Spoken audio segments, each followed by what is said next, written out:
लोकसभा का चुनाव अंतिम दौर में है। एक चरण का चुनाव ही अब मात्र बचा हुआ है और आप लोगों ने दिन प्रतिदिन लगातार यह बातें सुनते रहे हैं कि किस तरीके से विरोधियों के द्वारा लगातार जो है आदरणीय नरेंद्र मोदी जी पर आरोप कुछ ना कुछ तरीके से जो भी आरोप लगाना हो, ये लोग आरोप लगाने से चूकते नहीं हैं। अब सवाल उठता है कि आखिर देश में यह पहली बार हुआ है। आप सोचिए जरा सा, स्थिति में आज 75 वर्षों में यह पहली बार, यह पहला ऐसा लोकसभा चुनाव है जो किसी व्यक्ति के नाम से लड़ा जा रहा है। सोचिए सोचिए वह कैसा पुरुष होगा जिसके नाम से यह चुनाव लड़ा जा रहा है, और वह नरेंद्र मोदी हैं। और ऐसे इतिहास पुरुष को लगातार कुछ न कुछ लोगों के द्वारा कुछ न कुछ आरोप लगाना, यह कहाँ तक सही है, इसको आप ज़रूर कमेंट करिएगा। और एक और चीज़ हम चर्चा करने के लिए आए हैं वीडियो में कि लगातार जो है बहुजन हो या जो भी पत्रकार हों, उनके द्वारा नरेंद्र मोदी जी पर आरोप यह लगाया गया कि यह मनुवादियों के प्रभाव में आकर के, सामंतवादियों के प्रभाव में आकर के काम करते हैं। क्या कभी भी ऐसा चीज़ आपको दिखाई दिया है? क्या कभी भी ऐसा चीज़ दिखा है कि नरेंद्र मोदी जी किसी के दबाव में आकर के कोई काम करते हों? लेकिन राजनीति है, राजनीति में एक दूसरे का विरोध करना ये तो लाजमी है। अब सवाल उठता है, आप जिस देश में बिलोंग करते हैं, लगातार मीडिया वाले जो हैं, जो लोग पिट्ठू बने हुए थे बीजेपी के, कारण कि मीडिया में कुछ लोग जो हैं, हम आपको बतलाते चल रहे हैं इसलिए कि प्रिंट मीडिया और इलेक्ट्रॉनिक मीडिया यह प्रभावी मीडिया है और यह लाइसेंस से जुड़ी हुई मीडिया है। लेकिन इसी बीच में एक सोशल मीडिया आ गई है और इन तमाम मीडिया वालों की जो है दुकानें बंद करने के पोजीशन में यह सोशल मीडिया जब पहुंचा दिया है, तो किसी न किसी प्रकार से इसका भी कटाक्ष होने लगता है, इसका किसी न किसी प्रकार से इसका शिकायत होना है। तो अब सोशल मीडिया से जब लगातार सभी जाति धर्म के पत्रकार होने लगे हैं और सच्चाई जब दिखाने लगे हैं, तो कुछ लोगों की सांसें फूलने लगी है। और सांसें जब फूलने लगी है तो इसका आरोप किसी न किसी रूप में तो किसी न किसी को दिया ही जाएगा। अब थोड़ा सा सोचिए, सोशल मीडिया पर बहुत सारे पत्रकारों ने बहुत सारे चीज़ें बताई है और प्रिंट मीडिया पर भी लोगों ने बहुत सारे चीज़ें को किया है। उसमें एक महत्वपूर्ण चीज़ यह देखने के लिए मिला है कि बड़े बड़े पत्रकारों ने, मैं नाम नहीं लेना चाहता हूँ, बड़े बड़े पत्रकारों ने जो 400 पार की नारा दे रहे थे, वे आज चुप हो गए हैं। उनको लगने लगा है कि कहीं इंडिया गठबंधन न सत्ता में चले आए। तो कुछ चाटुकार लोग होते हैं जो शासन की बड़ाई करके और अपना दुकान चलाते हैं, लेकिन यही सोशल मीडिया आता है और सत्ता से, सिंहासन से सवाल करता है, तो इसे गोदी मीडिया कह दिया जाता है। इसे सोशल मीडिया पर इसे पत्रकारिता का दर्जा नहीं दिया जाता है। तो कहीं ना कहीं से सरकार भी इस मामले में कटघरे में खड़ा होती है और जिनका दुकान है वो तो विरोध करवे करेंगे, कारण कि उनको ऑलरेडी लाइसेंस मिला हुआ है और उनका जो चीज़ें चल रहा था, ये जो है सोशल मीडिया आकर के उनके दुकान को बंद कर रहा है। आज पेपर नाम मात्र लोग पढ़ रहे हैं। आप जहाँ भी पेपर बिकने वाली जगह पर जब आप जाइएगा और तो वहाँ पाइएगा कि भाई पेपर बंडल का बंडल बांधा हुआ रह जा रहा है, वह पेपर नहीं बिक रहा है। कारण कि सोशल मीडिया पर जब लगातार उनको खबरें मिल जा रही है, लगातार सभी चीज़ें की पूर्ति हो जा रही है, तो फिर वो एक बड़ा सा पन्ना लेकर के क्यों इधर उधर दौड़ते बुरे? एक मोबाइल में ही तो सारा चीज़ है, इसी मोबाइल में डाउनलोड हो जाता है अखबार। तो ये तमाम चीज़ें जब सोशल मीडिया पर फैसिलिटी मिली है, तो कहीं ना कहीं से किसी न किसी को इसका परेशानी हुआ है और उस परेशानी को वो खुंदक के रूप में निकालते हैं। एक और बात मैं बतलाते चलूँ कि नरेंद्र मोदी जी ने एक बयान में यह बात कही, मैंने कई मीडिया पर देखा है कि नरेंद्र मोदी जी ने एक बयान कही कि अगर महात्मा गांधी का फिल्म नहीं निकलता तो महात्मा गांधी को कोई नहीं जानता। लोगों ने ठहाके लगाई, लोगों ने हंसना प्रारंभ कर दिया, लेकिन लोगों ने इस पर गणना नहीं किया कि आखिर आदरणीय नरेंद्र मोदी जी जब इन बातों को कह रहे हैं तो क्यों कह रहे हैं। इतिहास गवाह है, यहां हर हमेशा इतिहास को छुपाने का काम किया गया है। और जैसे ही आपके इतिहासकार जो सच्चाई को दिखाने वाले हैं, जैसे सोशल मीडिया और प्रिंट मीडिया का मैंने बात बतला करके गया है कि किस तरीके से कुछ लोग जो है शासन का सपोर्ट करके, शासन का बड़ाई करके अपना दुकान चलाते हैं, लेकिन सोशल मीडिया आया तो सोशल मीडिया सही दिखाने लगा तो लोगों को तकलीफ होने लगा।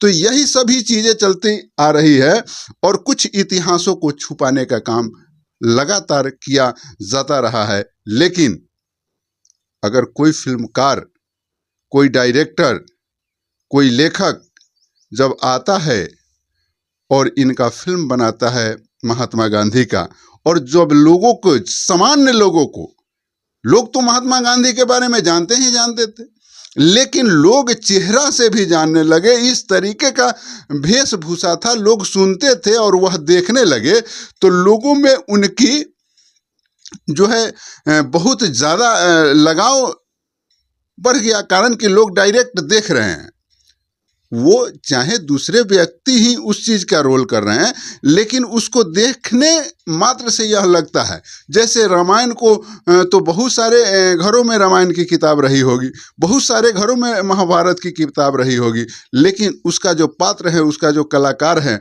उसी को लोग आज राम और भगवान के रूप में अपने आत्मा में बैठा लेते हैं, उसी छवि को बैठा लेते हैं। कारण कि कहीं ना कहीं से जब आप पर्दे पर किसी चीज़ को देखते हैं तो वह चीज़ छवि बन करके आपके आत्मा में आती है। तो यह बातें अगर आदरणीय नरेंद्र मोदी जी ने कही तो जहां विचार करने की चीज़ है वहां हंसने की चीज़ बनी, और जहां विचार करने की चीज़ है वह विरोधियों का जो है मुद्दा बन जाता है। अब जरा सा सोचिए, देश में पहला प्रधानमंत्री नरेंद्र मोदी जी होते हैं जिनके नाम पर चुनाव लड़ा जाता है। कुछ मुद्दा नहीं होता है विपक्षियों के पास, मुद्दा एक होता है कि नरेंद्र मोदी को हराओ, नरेंद्र मोदी को हराओ। यह एक इतिहास जरूर बन रहा है मित्रों, यह बहुत बड़ा इतिहास बन रहा है कि पूरे देश का चुनाव एक व्यक्ति लड़ रहा है, एक व्यक्ति के नाम से लड़ा जा रहा है। यह साधारण बात नहीं है। और ऐसे इतिहास पुरुषों को किसी खेमा में बांध देना, किसी पार्टी पॉलिटिक्स में बांध देना, यह हमारे इतिहास का अपमान होगा। मैं बहुत सारे चीज़ों को बतलाते चलूँ कि आप इतिहास के पन्नों में चंद्रगुप्त मौर्य को पढ़े होंगे, अशोक सम्राट को पढ़े होंगे, लेकिन आप लोगों ने इस बात पर ध्यान नहीं दिया होगा कि आखिर उन लोगों को भी धर्म परिवर्तन क्यों करना पड़ा। ये सारी चीज़ें इतिहास में आती है, और क्यों उनके इतिहासों को दबा दिया गया। कारण कि उस समय किनके हाथ में लिखने का व्यवस्था था। वो तो संजोग कहिए कि जब से धनानंद आए या पद्मानंद आए या चंद्रगुप्त मौर्य आए या अशोक सम्राट आए, लगातार यूनानियों का नज़र जो है मगध पर पड़ा रहा, और जिसका नतीजा हुआ कि यूनान में भी आपका इतिहास लिखाते रहा। नहीं तो आपके इस महापुरुषों को भी एक टोकरी में फेंक दिया जाता, कूड़े के टोकरी में फेंक दिया जाता, इनका नाम लेने वाला कोई नहीं होता। कारण कि आपका इतिहास लिखा ही नहीं जाता, आपका इतिहास तोड़ ममोड़ करके लिखा जाता। और एक और बात बतला दे कि अगर अशोक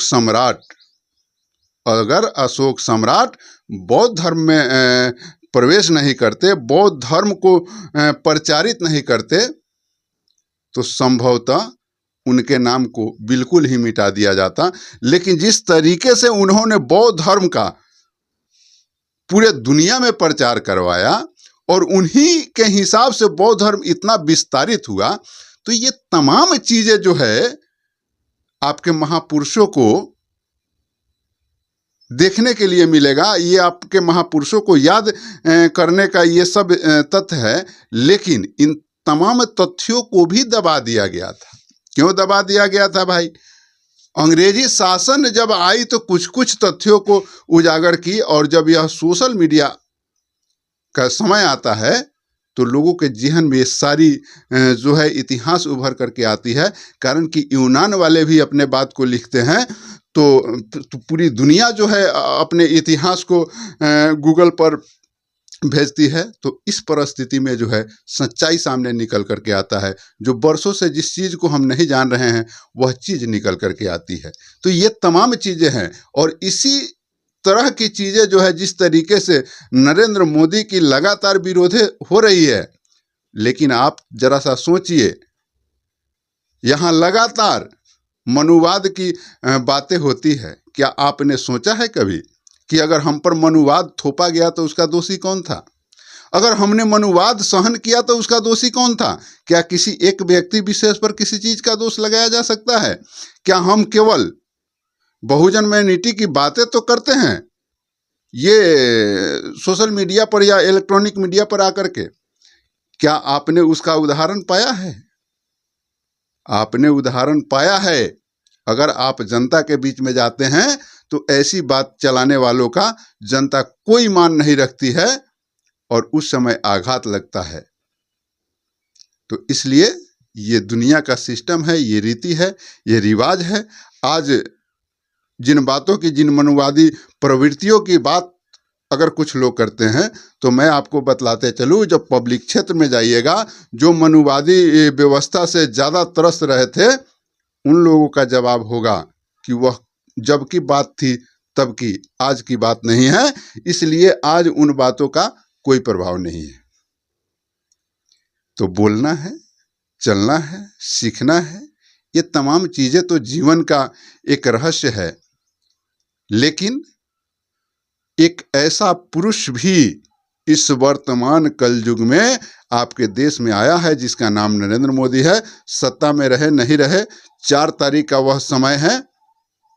400 पार की बात हो रही थी, और जो लोग बात कर रहे थे, जो मीडिया लोग बात कर रहे थे, तमाम लोग चुप हो गए हैं। क्यों चुप हो गए हैं?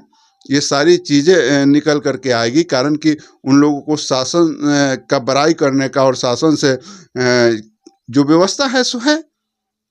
तो इन चीज़ों की जो बात होती है, और हम लोग सोशल मीडिया के पत्रकार हैं, इसलिए आपके पास हर हमेशा सच्चाई लाने का हम लोग प्रयास करते रहते हैं।